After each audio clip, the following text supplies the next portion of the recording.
Yeah, a big thank you to Watercress and Winterbournes and the Heritage Lottery funding for raising the profile of chalk streams through this project, and it's a pleasure to be part of it. I've had one or two sleepless nights because if there's one thing that gets people very, very excited is how to look after and nurture and manage our much loved chalk streams. And they are all things to all people. I've got an opinion and you're going to hear it tonight. Some of you won't agree with everything I've said, and that's fine too. It's not a problem, but we'll go through various aspects of chalk stream management, some of the issues associated with what's going on around chalk streams at the moment. So I'm going to kick off talking a little bit about me for a start. Why me? I've been kicking around chalk streams now for 42 years. So I'm an old buzzard. I've been working on chalk rivers for a long time. That doesn't necessarily make me an expert, but it does mean that I've rubbed shoulders with a lot of people who are. And I like to think I take something away from every time I go and visit a piece of chalk stream and every time I talk to somebody new. There are some incredibly talented people out there working on chalk rivers, right from river keepers right through to some of the people working for the Environment Agency and other organisations. And I've been very fortunate that I've met a lot of these people on the bank, some landowners who are incredibly passionate and knowledgeable, and it's helped me to hopefully do my job a little bit better. I started off working on chalk rivers in the Thames Conservancy Division back in the 1980s, and we looked after rivers like the Kennet and the Lambourne, the Lyde, the North Hampshire chalk streams. There are some that don't think a chalk stream is a chalk stream unless it flows south. Well, that's not true. There are an awful lot of chalk streams in England, but obviously we all know that in a global context, we've got the lion's share and they're really special. After moving on from Thames Conservancy, I did work for the National Rivers Authority, later came down to Hampshire to work with the Environment Agency and finished up there as a senior technical specialist for the South East, as I say, with a specialism in fisheries. And for the last 14 years, I've been working for a little conservation charity called the Wild Trout Trust, which has been amazing for me. I've loved every second of it. I'm in that photograph next to our president, John Beer, who's a writer and a lovely man. And we've got a fantastic board of trustees and single tier of management. So we're conservation officers just dotted around the country, working under a single director, Sean Leonard. But in this particular slide, we're on a Hampshire chalk river, doing the sort of things that we like to advise on, which is about how to improve the habitat within chalk rivers. In this particular case, we're taking out what I call the old wobbly tin, which was very much in vogue in the latter part of the last century for bank revetment. I still come across shiny bits of tin occasionally, although I must admit it's a rarity these days. As I said, we are a conservation charity. It's about helping protect wild trout, but for us, the wild trout is a totemic sort of species. It's a great indicator species. And if we get habitat right for brown trout, we're generally getting rivers in pretty good condition. We're a membership-based charity, so if anyone's interested in coming on board, check out our website. I'll talk a little bit about that as well. We don't do politics, but we do have a view. By and large, we love to get into river channels with landowners, volunteers, clubs, community groups, all the sort of things that are happening under the Watercress and Winterbournes project, and get stuck in and make our rivers better. Please do check out our website because we've got a massive information on there designed to help people who are managing chalk rivers. So there are lots of how-to instruction notes, videos, www.wildtrout.org, and have some fun. What do we know about chalk streams? Well, I'm sure many of you already know this, but they are incredibly special ecosystems. And fundamentally, they're characterized by the geology they flow through and sit in.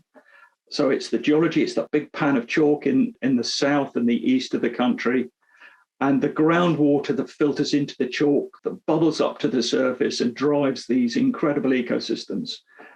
We've got in excess of 90% of the world's chalk streams, and many of them are very special. And we're very fortunate in as much as the ones that we have in our part of the world, in Hampshire, have national recognition as some of the best of the best. They're sites of special scientific interest, and indeed the river itchin, of course, is a special area of conservation, giving it the very highest conservation status.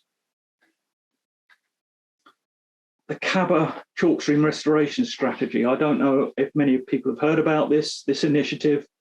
I know some people, and I'm guilty of it, will groan when you see the word strategy. How many strategies have we had over the years for putting our rivers right? And how many are gathering dust on the shelves, never seeing the light of day? Well, I'm an eternal optimist, and I'm hoping that good things will come out of this latest strategy, which has been pulled together by a working group. I'm just one rep on that working group. There are representatives from the regulators, from DEFRA, from the water companies, and many other groups, the wildlife trusts, for instance, as well. It's been chaired and pulled together and written up by Charles Rangeley Wilson, who was one of the Wild Trout Trust forefathers. Charles, I think, has done an incredible job in getting to the nub of the issues that we need to address with restoring our chalk streams. He got some cool recognition in the recent honours list. He's now an OBE, so I'll be doffing my cap next time I see Charles. I'd urge anyone who hasn't seen it to go on to the Cabba website, download a copy, because if you want a little bit more information about a lot of the topics and issues and pressures that I'm going to just touch on tonight, they're there in far more detail in Charles's document. But really the acid test, the next test, is to get the action plan, the costed agreement, because what I'm looking for is for the government, DEFRA, the regulators, the Environment Agency, Natural England, Ofwat, and the water companies, not to have warm words about, oh, this is another nice strategy, but to actually put their shoulder behind it, put their money where their mouth is, recognise that we have got massive pressures and problems with our chalk rivers, and get that costed action plan up and running. And I know Charles will be trying to hold their feet to the fire to make sure that happens. I'll be doing my best in my own little way as well. So hopefully you'll all get behind it too and make sure that it goes somewhere rather than being yet another strategy that just gathers dust on the shelf. So what about our chalk rivers? For those that don't know, and I'm sure most of you do, they're groundwater fed systems. So unless we protect groundwater, we're not going to have chalk streams, and that means quality and quantity. The natural characteristics of the chalk stream are that you get these wonderful stable flows and temperature. The water bubbles out of the ground at a fairly constant temperature. Chalk streams also, they're cool by nature. They're augmented all the way down the whole reach by groundwater. Generally, there's groundwater bubbling up all the way through. But they still require surface cooling as well by tree shading and by the weed. The weed will actually help to keep them cool as well. And I say they're clear water. We always talk about them being gin clear. And of course, they always were gin clear. These days, it's almost people have got used to them having seasonal blooms of colour on them. You know, in the spring, you'll get this little slight tea-coloured diatom bloom, which never used to happen. And of course, we are into this little spiral of eutrophication where the rivers are getting gradually more nutrient rich, which is a massive issue. We have this incredible luxuriant weed growth, which the river keepers know all about because it's the bane of their life in terms of how to manage it. And if you talk to a fisherman or a river keeper, there's always too much weed or there's never enough. Getting it in the Goldilocks zone is a black art. Many of the keepers are highly skilled at that. By and large, they're low gradient, low energy systems. There are one or two that have a little bit more guts to them. When I say guts, they flow with a little bit more power and zing. Some of the chalky rivers over in Dorset have a little bit more oomph to them. And indeed, in Hampshire, the River Meon has the highest gradient of any chalk stream in the land.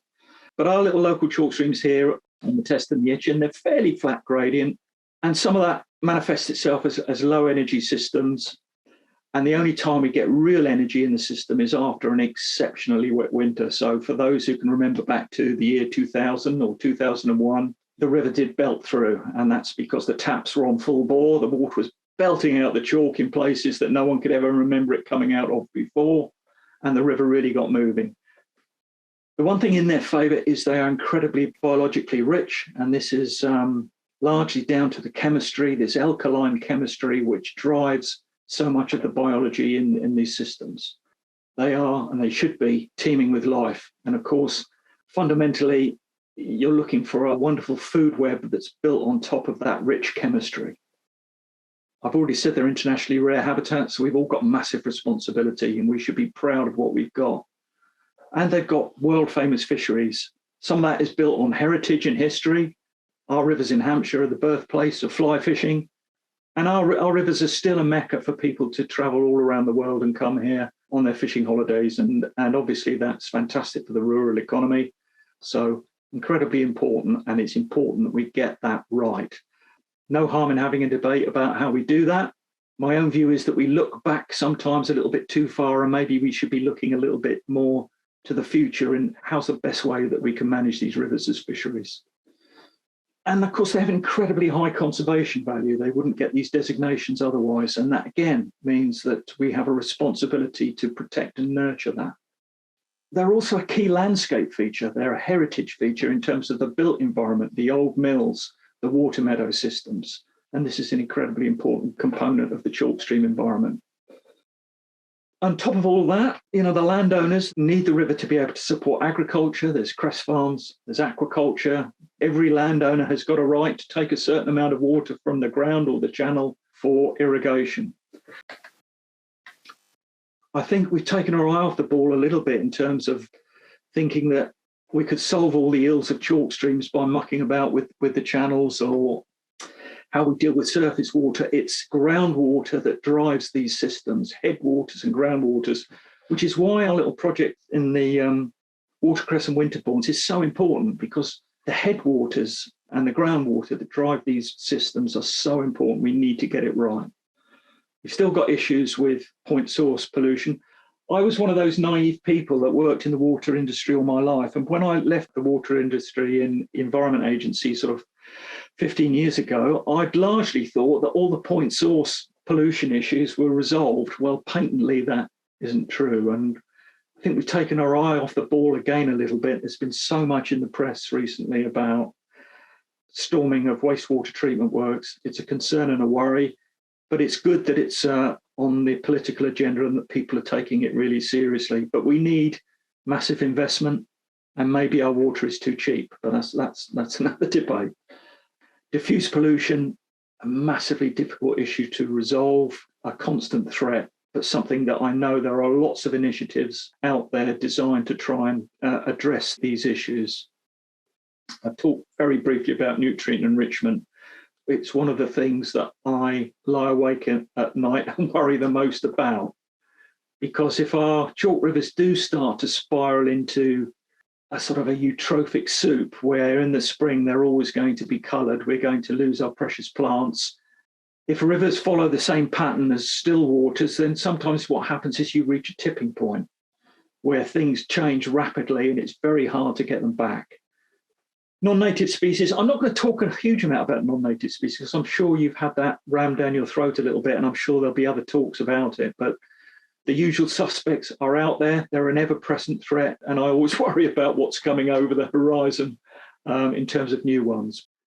Once you've got these non-native species present, it's so incredibly hard to get rid of them. So we must be even more vigilant that we don't end up planting or plonking new ones into our systems.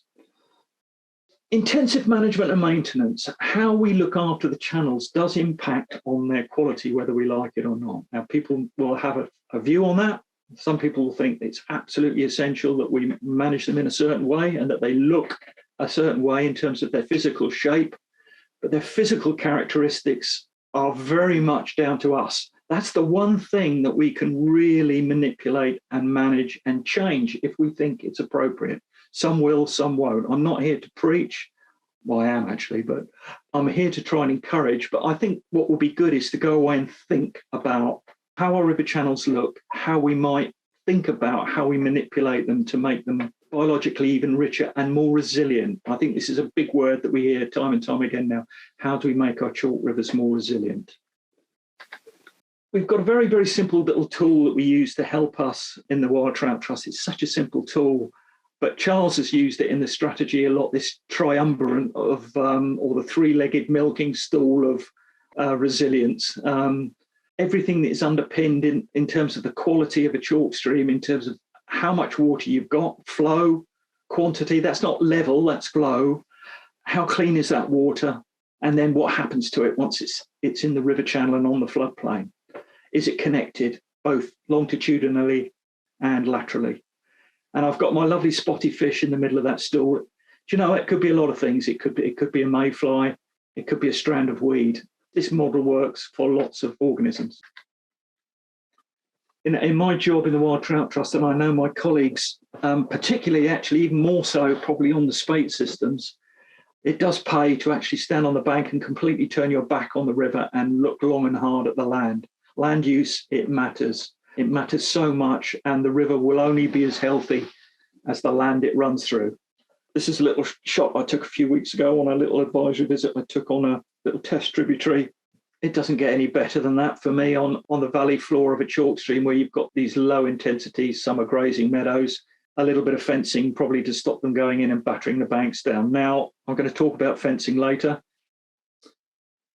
And I'm constantly told by some of my former colleagues and very skilled people who are very passionate about certain invertebrates that a little bit of bank poaching is good. And I understand that, I get it. But there's bank poaching when it's good, and then it can get out of hand. And then when you've got grazing, and I think this is land in stewardship that was supposed to be conservation grazed, you know, maybe 1.5 ton Herefords might not be the right tool to do your conservation grazing. I don't know, but that chalk stream was well and truly smashed up. That's on the Cheriton stream. Maybe that's an area where a little bit of fencing or temporary fencing would help out. And indeed, we have actually fenced that little bit of channel. Certainly not as bad as it used to be, but there were some areas I used to go and visit and see where we'd have sort of arable fields ploughed and tilled and sown right up virtually to the bank top. It's rare to see that now. We have much better buffer zones, but there are nearly always pathways from these hills. And although we're on chalk geology and people think, well, all the water just hits that and just drains into the ground. Well, the sort of rainfall that we get these days, these intensive rainfall events, it will pick the top of that field up, the soils and all of the nutrient and the pesticide that's bound up in there, and it dumps it in the river. We need to try and address those issues. Massive problem for chalk rivers. We've all got in our mind's eye what chalk streams should look like, but there is the heritage angle, and many of these chalk rivers were modified. Well, God knows, they were probably modified originally over 2,000 years ago. I suspect the Romans were channelizing a lot of the chalk rivers, building the banks, perching the channels to get a head of water for milling. Often these mills are replacing mills that were there before, and there's a lot of heritage and people are passionate about that. Is it my job to tell them that I think that looks hideous and it's not what a chalk stream should look like? Possibly not, but we all have a view. We have to be able to find space for places like this that look like this because it's important. I think we can have it all, and that's what I would like to think that this debate should be about. It's about how we can all work together to make sure that we protect all of these various aspects of chalk streams, the heritage, the landscape, the recreation, fisheries. They're also conduits and drains, whether we like it or not. They have to flush our wastewater away, and they have to be used as a water resource. I'm not going to focus on any of those things too much. It's not my area of expertise. I'm going to focus very much on ecology, making them better for wildlife and making those ecosystems work. Because I do think if we've got a chance of getting that right, everything else can follow on. And of course, it was a major driver in the Water Framework Directive. I have to say I didn't have an awful lot of faith in the process of how we measured ecology, but that didn't change the fact that I think that getting rivers into good ecological condition is a responsibility on all of us, and something that we need to be able to try and understand and work towards. And there we have it, a piece of chalk river that is probably for many of us what we think of as fairly well managed. It's cared for. You can tell someone cares passionately for that piece of river, but it's been managed sensitively. We've got lovely tresses of water crowfoot in flower, a nice thick luxuriant fringe of marginal plants, and access for presumably a fisherman that's paying the landowner a nice dollop of money to be there. It's providing a job for a river keeper that really cares. How do we make sure that rivers like this, in sections like this, are in really good order in terms of their ecology? Is it really humming? People think, you lot in the Wild Trout Trust, do you want us to just all go up the pub and not do any work so that the rivers just go completely wild? Nothing could be further from the truth. I think there's so much that can be done that can make rivers better. And the consequences of no management, or possibly even worse than that, previous management and then stopping.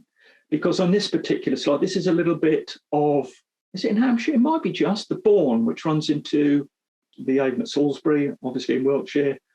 Lovely little chalk river. Not much of it looks like that, but there's a big chunk that for some reason, absolutely nothing has happened. Now, people often say, well, if we didn't manage rivers, they'd be a primeval swamp and they'd look like this. Well, they would be in wet woodland, but I don't think they would look like that, because that, I think, is a product of an awful lot of previous tree work, coppicing, and we've got a mass of multi-stalled stems that have grown up to make like a high hedge either side. That will be incredibly shaded out during the summer months. I very much doubt there'll be much weed in that channel. There will be fish in there. It's not all bad for fish, that isn't, and for bugs as well. But one of the things we do know on chalk streams, for many of the species that we're passionate about, they do need access to some sunlight. So I wouldn't advocate that we walk away and leave our chalk streams to end up looking like that. Here's another extreme. This is a consequence of previous unsustainable maintenance and management work. This is a Kent chalk stream, actually, the Great Stour. It is a chalk stream. And this is a piece that had a long, long legacy of maintenance, dredging and cutting. It was managed by a drainage board.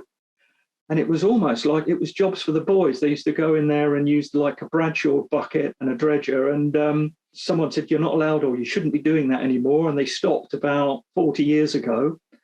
And the channel just filled up with sediment, and it filled up with just a great big plug of branch burreed, totally out of kilter. Fortunately, we have the tools to be able to turn a chalk stream around. That's the very same section, just 1 year afterwards. I'm not pretending that fixing a river that's been heavily dredged and full of burreed like that is a cheap fix. It really isn't. There's 2,000 tons of gravel had to go into about 700 kilometres of channel to raise the bed on average by about 250, 300 mil to actually get crowfoot growing back in that channel to make it look like a chalk stream again. Landowners or fishing clubs sometimes in the past have got too enthusiastic with their maintenance and management. This is a classic. I took this slide about 20 odd years ago on a very famous fishery in Hampshire, the birthplace of nymph fishing, the Abbots Barton fishery. It was owned by the Hampshire and Isle of Wight Wildlife Trust. Quite rightly, they inherited this and they want to manage it for nature conservation. They had tenants, the fishing club, who were really wedded to a Victorian style of management where they were managing both banks. I would argue rather enthusiastically, and that to me doesn't look like a chalk stream. It looks like you could almost moor a barge there. It looks a bit like the Grand Union Canal. And unfortunately, the two sides couldn't get together. The Wildlife Trust red carded the fishing syndicate, which was terribly sad. But for me, what was sadder was the fact that there was no angling club there at all then for about 5 years. I think, in fairness to the Wildlife Trust, they got a little bit battered by the criticism they took by getting rid of the fishing club. Fortunately, there is a fishing club back on that, and that river looks very, very different. It was a stocked and heavily managed fishery. People thought that couldn't sustain a wild fishery, but it does now. It looks very different. I'm really pleased in a way. I'm sorry for the old fishing syndicate, but I'm pleased because for me, I'm passionate that chalk streams can be viable fisheries and compatible with nature conservation if they're managed carefully. Getting back to the legacy of the intensive management, this is such a usual thing for me when I'm walking along a chalk river is to walk along hard banks made of chalk. Now, sometimes these are perch banks for a reason. They're to raise the head of water for a mill that might be up to half, 3/4 of a mile downstream. But these come with problems, particularly further down, not so much on the headwaters of the chalk stream, but further down where you completely lose any lateral connectivity. When the river is big, it can't spill out onto the floodplain. The floodplain is isolated. And then when the water does spill out in a really rare event, you can't get back in. The banks are hard and they're not amenable for those lovely, soft, squishy areas that support all of the wonderful assemblage of herbs and emergent plants that we associate with a chalk stream fringe. I think on this particular site, these are dredgings. This piece of river channel was dredged probably in the early part of the last century, maybe the middle part of the last century, during the war effort to sort of drain as much land as possible. But we can resolve those issues and we can make those a lot better. And here's a few messages that I really want to send out about rivers. It's something we're passionate about when we give our advice to angling clubs and fishing clubs, and that is the importance of working with natural processes. Now, I know these chalk rivers are artificial channels. They all are. They're all man-made to some degree, some far less so than others. Some have, a semi-natural channels where they have what we call a meandering planform. And when we do, wow, that makes our hearts skip with joy. If you get a meandering planform where the river's got bends and twists, and then you couple that with what we call a regime of pull, riffle, and glide, then the river starts to sing for its ecology. It really starts to work. We always recommend that whatever you do, don't try and fight those sort of processes. If your river really wants to bend and meander, then try and make space for it to do so. Encourage it to bend and meander. Just because a long area might be shallow, it's got a shoal of gravel that's built up, that's not a problem just because it can't hold a big fish. It's a nursery area for small fish. So we want to see these areas. I don't want to see the river channel all the same width, all the same depth. The more diverse it is in terms of its physical shape, the more productive it's going to be as far as its biology is concerned. The more niches it will hold and provide for wildlife. So if that bed is like an egg box, if the bed is humpy bumpy, if it twists and turns, so much the better. There's certain processes that we can employ to make that happen a bit more quickly, one of which is the use of woody material. We'll go into that in more detail. We couldn't possibly talk about chalk streams without talking about water level management. We've got chalk river channels that are designated as special areas of conservation. We've got the River Itchen as a special area of conservation where the Atlantic salmon is a feature of interest. Yet we've also got water meadows that are key and important as well and are subject to water level management plans. How do we square the circle of making sure the land is wet enough, that the water levels are high enough, but that we're retaining as much energy within the channel as possible? On top of all the issues associated with, well, how high should the water be pegged in? What should the water level be? And a lot of that is set out in stewardship agreements as part of water level management plans. But on top of that, we've got a whole series of channels that are multi-channels, old water meadow, drowning carriers, draining carriers, a whole network of channels. It's only in the headwaters and tributaries, luckily, where most of us are probably operating in this project, we don't have to worry quite as much as the guys in the middle river and further downstream. That said, there are sections that are in braided channels, and it's often the hatches and the structures that dictate where the water goes, who gets what. I'm always staggered, actually, at how civilized the landowners are in the Test-and-Itchen Association. Probably it's testament to a decent job done by the Test-and-Itchen Association that they broker all of these agreements to make sure that all-out warfare doesn't break out, because I know if I had a chalk stream channel, I would want every drop of water that was coming my way. And if my neighbour had more than me, I would be spitting feathers. I really would. And the keepers are really clever here. They manage the river in a way that keeps the peace. You can manipulate flow splits, not only with these undershot hatches, but also by the way that you manage your weed. So the more weed you've got in a channel, the more water you may be giving to your neighbour. So sometimes you need to cut the weed a little bit to give yourself a little bit more flow. We'll be talking quite a bit about flow and level. They are not the same thing. So these are the typical old hatches. In this particular case, I see, and I quite like this when I see this, the winding mechanisms are gone. We've got 3 hatches down, 3 are pulled out.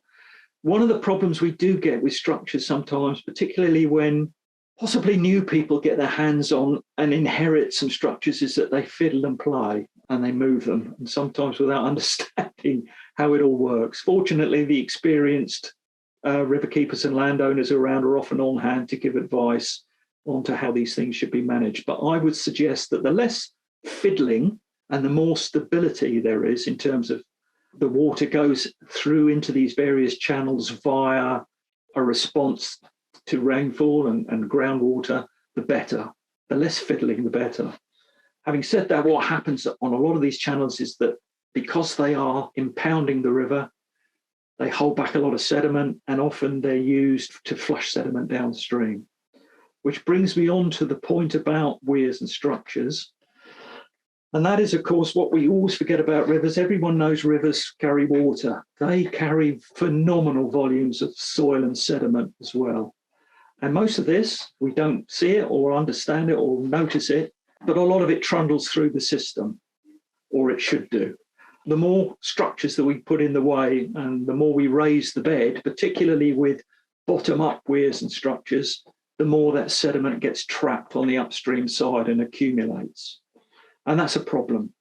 It's a problem for water quality on large impoundments. You take all of the energy out of the system. You fill up any of those lovely divots in the gravel and humps in the gravel I was talking about with fine sediment, so you lose spawning habitat. Your plants change. So downstream of a weir, you'll often get a varied assemblage of plants, including our much-loved water crowfoot, the ranunculus. Upstream of the weirs, you tend to find more of the pond weeds, the potamogetons, the branch burr reeds, the club rush. So you do actually impact on what plants you have by the way these structures are formed. On top of that, of course, what function do they perform? Often they were put in to hold a water level, either for a water meadow. So some of those structures are really important for water level management plans now. But there's an awful lot of them are like this particular chap that I came across on a tributary of the Test. We call them summer weirs. They weren't all put in 1976, but a whole lot of them were. For those of you who are not old enough to remember, 76 was the drought to end all droughts. And I think a lot of landowners panicked and thought they were not going to have any depth in their rivers at all. And weirs went in everywhere, summer weirs. And some of them are still there, nearly 50 years later. And people get wedded to them. They like them without thinking too much about the consequences of what they do and the impacts they have. And when they're a real fixed crest like that, dead flat, they're the worst of all worlds. You don't get any real burst of energy through the middle of the channel. And even a weir of that height, which is what, I don't know, it's no more than probably 200 mil, that's going to be problematic for really small fish to move through. A large trout will whistle over that, a grayling will whistle over it. But small fish won't. Native crayfish wouldn't be able to. There is an argument, people saying, well, they will stop signal crayfish marching upstream. I've never found that they stop signal crayfish personally, but they are a bit of an issue. And this particular one is an interesting one. This is on the Test. And you can see actually that when these structures were put in, they were put in to raise water level. But if they're in for an awful long time, like this particular one, I suspect this has been in for probably 200 or 300 years, the bed regrades. So there would have been a time when that would have just impounded water. You'd have had deep water upstream, and you would have had a slow but steady accumulation of soft sediment in the section upstream. So over time, the coarse sediments, which also travel down rivers under high flow events, gradually trundle down and they become trapped. And then you reach a point of equilibrium where the river is just as shallow upstream of the weir as it is downstream, and you get this massive step in the bed. That could be a big problem. Not least of all for fish migration, which I'm particularly passionate about.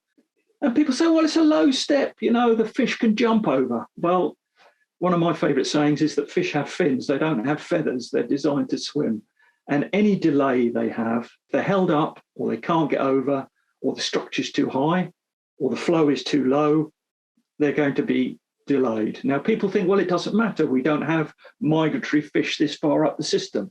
Well, all fish are, to a certain degree, migratory, even our so-called resident browns. And actually, resident browns go on quite long spawning migrations. They have a strategy to push up to high-quality spawning sites as far as they can, and then trundle back down again.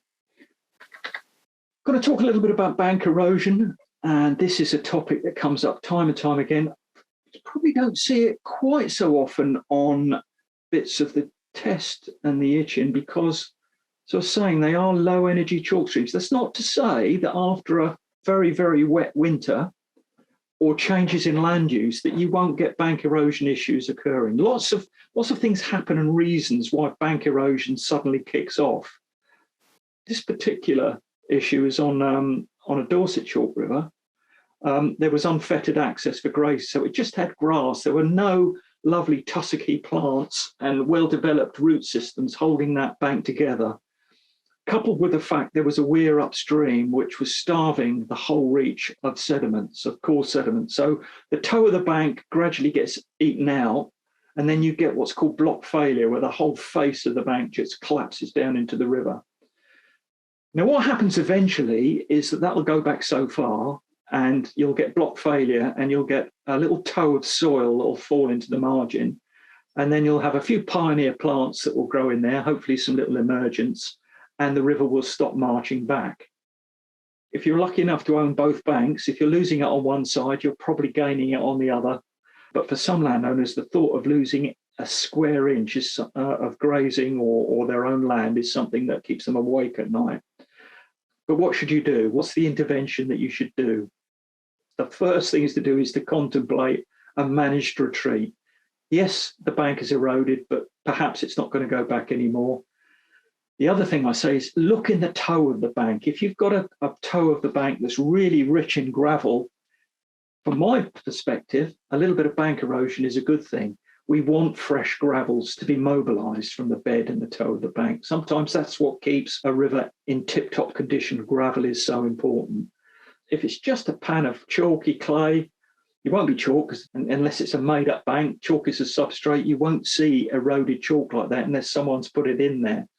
So sometimes on the Hampshire chalk rivers, it's often black, peaty soil that erodes out. And probably the way to address it is with brushwood. Now, this is a really extreme case of bank erosion on a chalk river. It is a chalk river, but if you look up, that is a massive meander bend, and the river is wanting to go straight on. And this river has started to want to do this, again, in response to structures being put in, albeit a long time ago, but the river ever since has been wanting to actually carve a different route. You can slow the process down by packing that face with brushwood all the way through. So it's got back posts and it's got posts driven into the bed. Pack it with lots of brushwood. Ideally, to be honest, it would be much better if it was a live willow. You sacrifice using it possibly for fishing because you won't be able to get access there. But you would stop that bank from eroding if that was live willow. The only way that's really going to work with dead material, which most of that is if you really then pack it on top into the damp bits with thick sods of emergent plants like carex, something that's got really good, well-defined root systems, and ram it in. But it really does need live willow in there as well. But that technique for gently eroding banks really works. That's quite a big one, actually, in terms of its thickness. If you build it just a narrow one, a little brushwood toe to the bank, then what happens if the face of the bank erodes, the soil drops down and it gets trapped in amongst the brushwood. It also traps sediments coming down within the channel, and it makes it a great medium for plants to grow in. Now, the only way you'll get plants to grow in there is if you get lots of sunlight. I've seen so often bank revetment failing where people have just put brushwood in and they've gone away. The brushwood rots away and you're left with a line of posts. And that's generally because there's been no planting or that it's too shaded. The planting hasn't got away. I talked about the fact that a varied morphology equals brilliant habitat diversity. And often this is generated by chunks of wood, like the remains of this old ash tree. This is on the Anton. I walked about 3 miles of this. It was about 3 miles of this channel with the old river keeper, dear old boy, who'd been there an awful long time. And we got to this tree. Finally, this was the only piece of wood I found in the channel. He was a very busy man. No one could accuse him of being lazy. He was tidy. And he apologised to me before I could even open my mouth and say, "Oh, we don't own that bit of bank." He said, "I'm not allowed to take that out."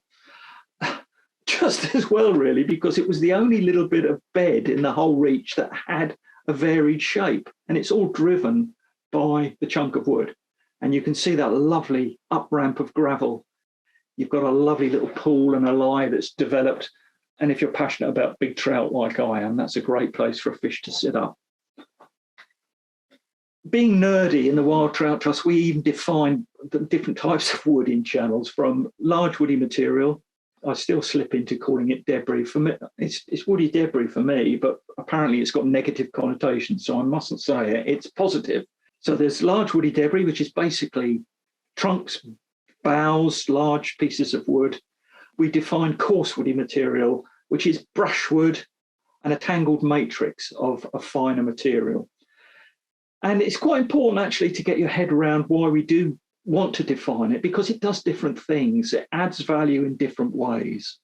And coarse woody material like that, we talked about how a big chunk of wood laying in the channel gives the flow something to bite on. It makes the river go down and scour the bed and makes things happen in terms of the shape. Well, coarse woody material can do that to a very limited extent, but what it does do, it provides amazing complex cover, a great resource for invertebrates and cover for tiny fish.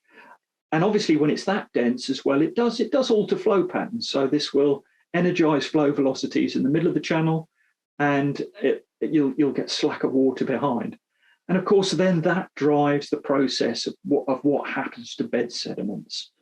And in a healthy river system, it wouldn't be healthy if there were no fine sediment, and likewise, it wouldn't be great if it was all fine sediment. So the more you get this mixture of varied flow velocities and then deposition or erosion, the more valuable your channel will be. A little bit about some of the prescriptions and things that we do. I honestly never thought I'd see the day where we would get away with hinging whole trees into chalk river channels. I think hinging works so well. It's a great way of creating absolutely instant diversity. Putting in brushwood shelves and ledges is very labour intensive. It's great for volunteers, but it takes a long time. Hinging in the hands of someone who's handy with a chainsaw, takes less than a couple of minutes. And it's basically the same as hedge laying. So you're just finding a tree that's growing out of the toe of the bank, ideally a sort of a willow, but you can hinge alder. You can even, if you've got a thorn tree, they hinge beautifully. And you just fold it over into the margin to make this nice matrix of cover and to change flow patterns. And of course, the beauty is with hinging, it's a living flow deflector. You don't need stakes to hold it in place. It will grow, it will stay alive. It's virtually maintenance free. Obviously, you need to do a little bit of trimming if it's still growing up, if it grows too far out. There's the hinge cut, fold it over, fold it in. Easy as that. A little bit about fallen wood, obviously live trees. Sometimes, wood would just fall in of its own accord. This is an example of a tree that fell into the River Itchen. People think, oh, well, a tree falls in, they want to haul it out immediately because it's unstable, it'll go somewhere. You can just tell how long that's been sitting there, because that trunk on the right-hand side there obviously was a little branch.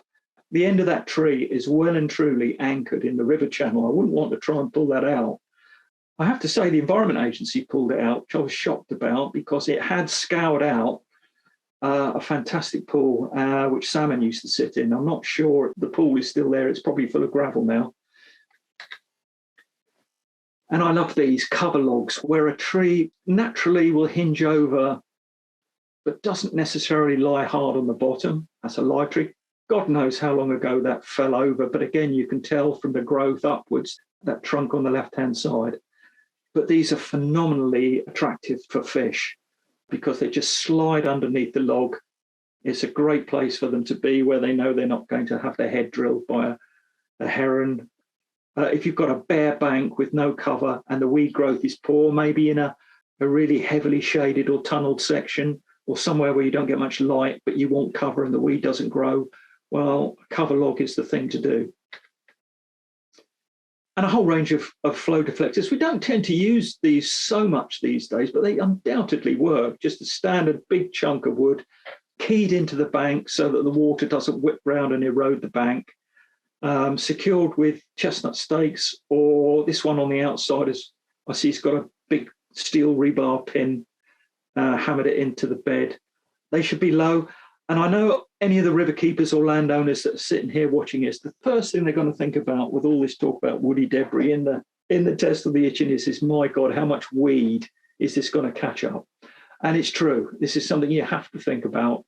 These flow deflectors do trap accumulated cut weed. So if you want them, they will do good. They'll drive changes in the shape of your riverbed, but they are also going to trap accumulated weed. And if you get a massive amount of weed that comes up against some of these structures, well, then they better be very, very well secured. Otherwise, you're going to lose them. So these are things that you have to think about and consider. Sometimes one of the things I used to do, and I still do it, especially on some of the headwaters and tributaries, the sort of streams we've got, is putting in the flow deflector, but then taking a fencing spike and just looking where the water boils and bubbles and chiseling the gravel and loosening it up a bit.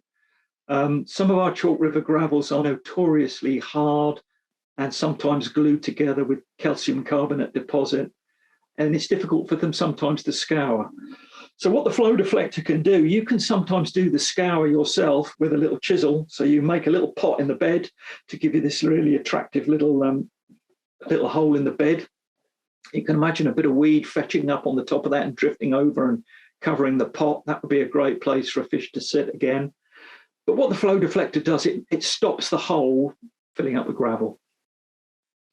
Sometimes if you want a long deflector and you're worried about stability, or someone's got a vulnerable site downstream, like a hatch or a mill, if it does come away, then you're responsible for it. And you wouldn't want, a 14-foot chunk of wood like that fetching up on somebody's hatch in the middle of the night in a flood. It wouldn't be fair.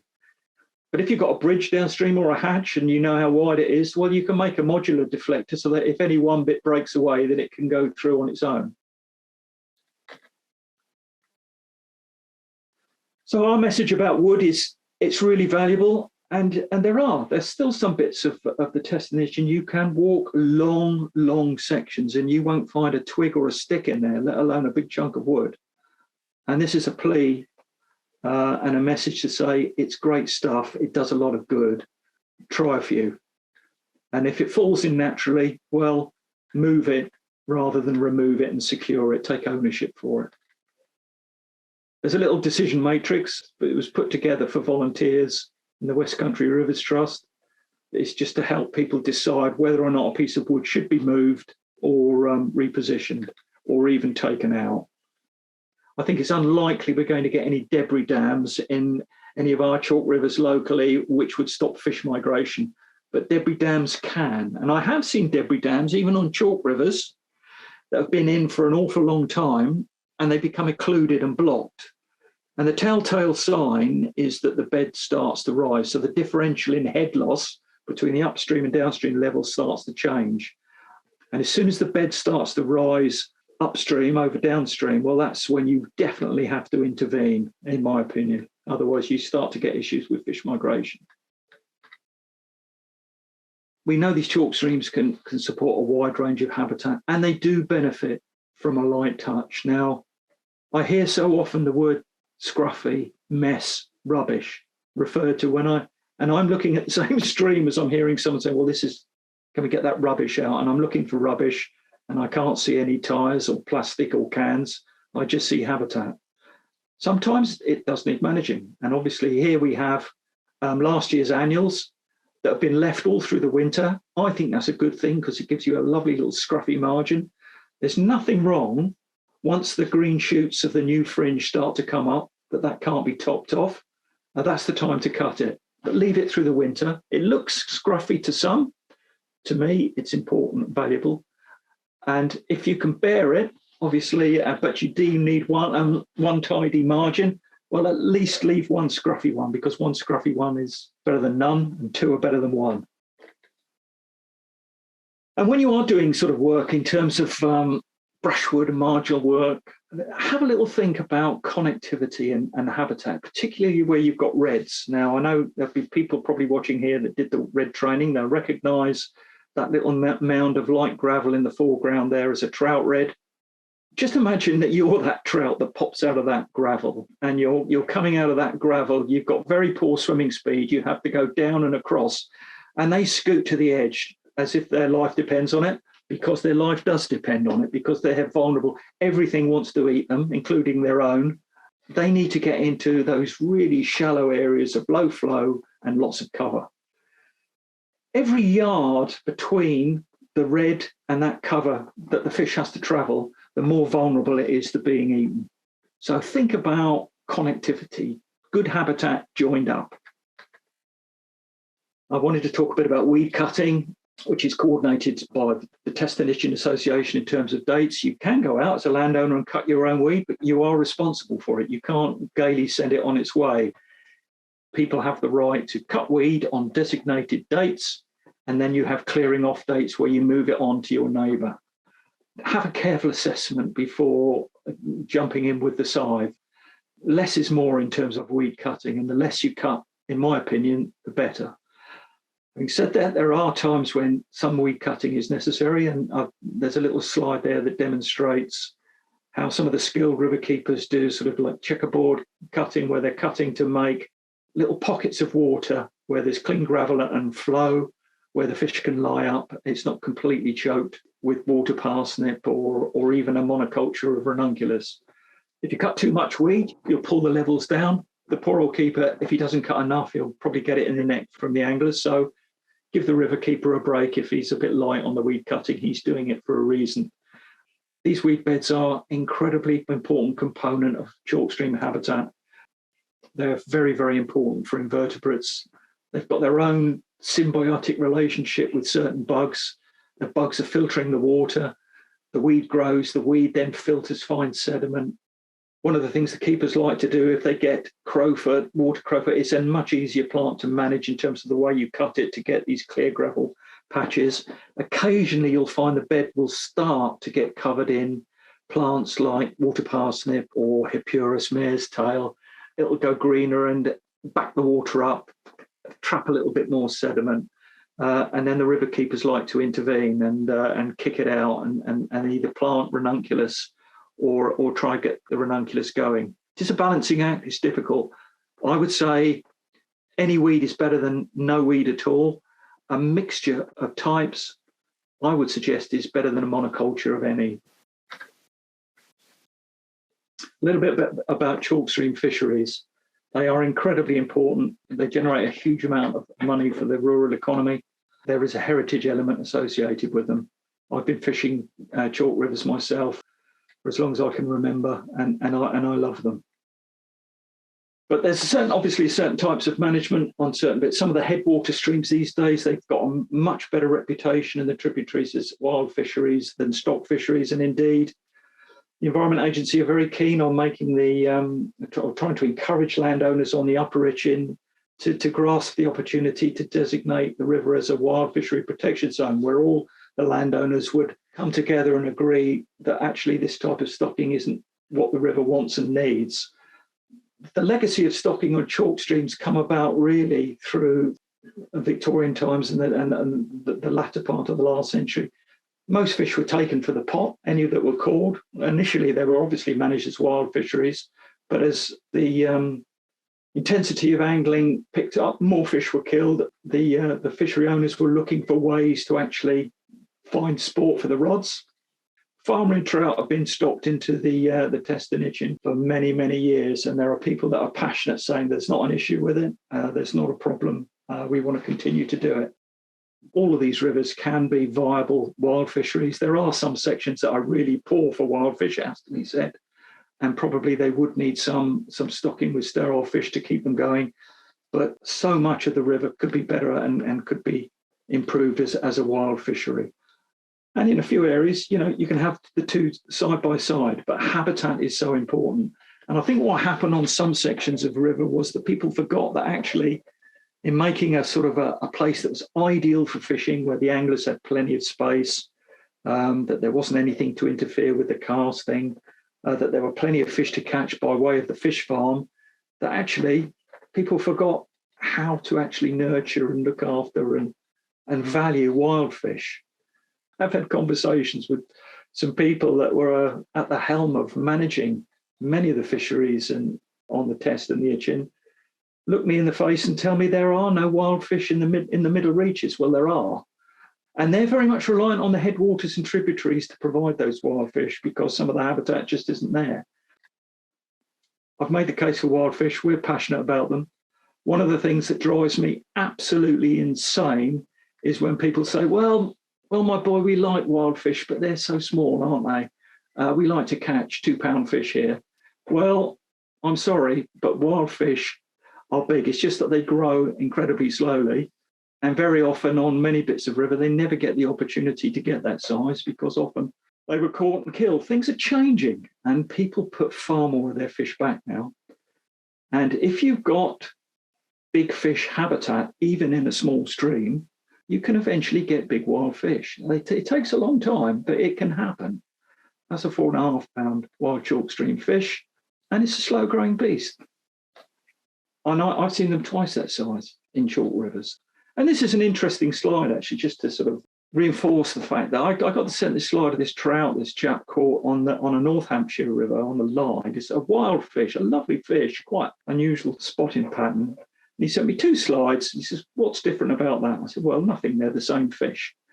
He says, yeah, except for there was 6 years between the 2 captures. The fish, when he first caught it, was 3.25 pounds. It was 2 ounces lighter when he caught it 6 years later. Now, the first time he caught it, it would have been probably at terminal growth. There would have been a time when people would have caught a wild fish on a chalk river like that and said, it's a cannibal, it needs to be killed, otherwise it's just going to eat all the other trout. Well, I dare say it might have eaten a few trout to get to that size, but nobody can tell me that a trout isn't a very effective predator and a cannibal at every stage of its life. They do eat each other. But it just goes to show that if the trout is spared the priest and doesn't get caught and taken for the pot, then who knows how many other lucky anglers enjoyed catching that amazing fish in the 6 years between when Trevor first caught it and caught it again. That fish probably, when it was first caught, was probably, who knows, 8, 9 years old, maybe more. How long do they live? Well, the scientists tell us not much more than 12 years, 14 years, but maybe a lot longer, who knows? Headwaters. This is where we've got a particular responsibility in our patch here, because these really are the engine room of the whole system for fish production. And if we can manage margins like this, where there's lots of weed and cover, plenty of cover within the channel on these little shallow riffles, these are wonderful spawning and nursery sites. When you're thinking about looking after and managing the gravel and make sure it's clean, well, it's not just trout that benefit. You know, the gravel is important because there are other conservation species, Annex 2 species. The brook lamprey is present in all of our rivers, as is the little bomblehead, the bullhead miller's thumb on the top right-hand corner. These are stone spawners. They won't spawn on weed. They won't spawn in silt. And indeed also the grayling. I'm not going to say too much about the grayling because it's a bit controversial. The grayling, in effect, is an introduced species on these chalk streams. But it's an economically really important species because a lot of people pay good money to fly fish for them in the winter. They are beautiful fish. They're delicate fish, and they're a fish that are in a spot of bother, to be honest. They're a cold water fish, and they may well feel the impacts of climate change even before trout do down here. This is our little habitat bottleneck model that we use to try and inform us where we need to put our effort in. Do we need to improve habitat for spawning, for fry, for parr, or do we need pool habitat for adults? This is a way of making sure that if we get everything right and we can provide opportunities for all those various life stages, then we get the bottle that's brimming full, the good ecology, the one on the left. And I would say you could stuff that bottle with other species than fish as well. A habitat bottleneck model works for other species. It works for plants. It can work for bugs, particularly for fly life. It always astonishes me. I've been along sections of Chalk River where people are passionate about the fly life, and they talk about the importance of the bed and the weed for nurturing nymphs for fly life. And then you look at the fringe or the margins, and there are no high bushes or thick fringes for the adult stage of the fly life. So these bottleneck models work. So fantastic diverse range of species that our rivers support. I know I haven't talked about ratty tonight, the humble water vole. All of the stuff that we do to try and make thick, lovely, luxuriant fringes that are boggy are fantastic for the water vole. We need settled sediments for lamprey as well as gravel. And who doesn't like seeing a kingfisher whizzing up and down? And so when you get those big root plates of trees that fall away from the river channel, don't haul them out. You think about Mr. Kingfisher. They really do love a root plate that's overhanging the river. A little bit about vulnerable residents. In our patch, we've got these chaps still. And I have to say, hats off to all those who are looking after the Ben Rushbrook and the Wildlife Trust for looking after our last populations of the white-clawed crayfish probably in southern England, I would have thought. And they're popping up in a few more places than we thought they were. So when we're whizzing between these sites, we have to be so careful that we're not taking anything with us that we shouldn't. So biosecurity, not just for crayfish, but everything's so important. And we like to do our bit for crayfish. This is a little project on the Tichborne. We're putting in fob down flints. So this is local stone from the geology, and we're making little rock piles. Now you think, well, what's the Wild Trout Trust doing here? Are we being altruistic? Have we suddenly forgotten trout? We're only interested in crayfish. Well, these little clusters of stones, they're like a 5-star hotel for a native crayfish, not a bank boring signal, I hasten to add. This is habitat that natives like, but also this is great habitat for tiny little trout. So I need no encouragement to dob a few large flints in a river channel. Quickly on to fence or not to fence. You saw on that last slide up a little bit here, that's a water gate going in across the river there. I didn't mention that. That was that same channel. This is the same bit where all those Hereford cows were charging in. Fair play to the landowner for allowing us to put some fencing in to try and address that. And you can see it's fairly well battered. Even if it's temporary fencing, just to get them back and then managing the stock density a little bit more sensibly, maybe electric fencing, moving the stock about is something to really think about. We did a little bit of work up on the Cando where we put boxes in, fenced boxes, and left them. And the Environment Agency did some monitoring work, and lo and behold, Dominic Longley found a 4-fold increase in wild brown trout densities in the box sections compared to some of the unboxed sections. Now, I can't claim that we've had a 4-fold increase in wild brown trout in that section of the Cando. It just may be that some of the fish that were there have just decided they're all going to pile into these areas where there's more cover. That may be the case, but it just stands to reason to me that if you've got more cover like that, you're going to make your fishery richer. These boxes work for crayfish as well, and why wouldn't they work for water voles? A little bit about permissions, permits and exemptions. I'm not going to lecture too much about it, but there are certain activities that you are permitted to do under the OLS list that was negotiated many years ago on the designated sites. So you are allowed to mow, trim, do minor tree works and weed cut on agreed dates, that is, without consulting Natural England or the Environment Agency. However, if you're doing any work on the main river, other than that, then you may well need a flood risk activity permit. There is a little thing in the legislation which allows you to have an exemption. Unfortunately for us in this part of the world, where rivers are designated, simple exemptions that make my life a whole lot easier are not allowed, but exemptions potentially could allow you to do, say, a habitat feature using large woody debris without having to fill in a flood risk activity permit. So if anyone wants any advice on filling in the forms, give me a ring. One last thing, of course, also that if you are planning doing major tree works, we hope you're planning more tree planting than tree cutting, to be honest. Don't forget that you may well need a felling license if you're planning on taking a wodge of trees down in one hit. I've probably said things that you don't agree with, and that's okay. We've all got a different view on what these rivers should look like and how to look after them. I think it's great to have a debate about them. Please use us if you need help or support. No one has to listen to what we say. Our advice is freely given and you can ignore it if you want to. But thank you very much for pitching out with me this evening.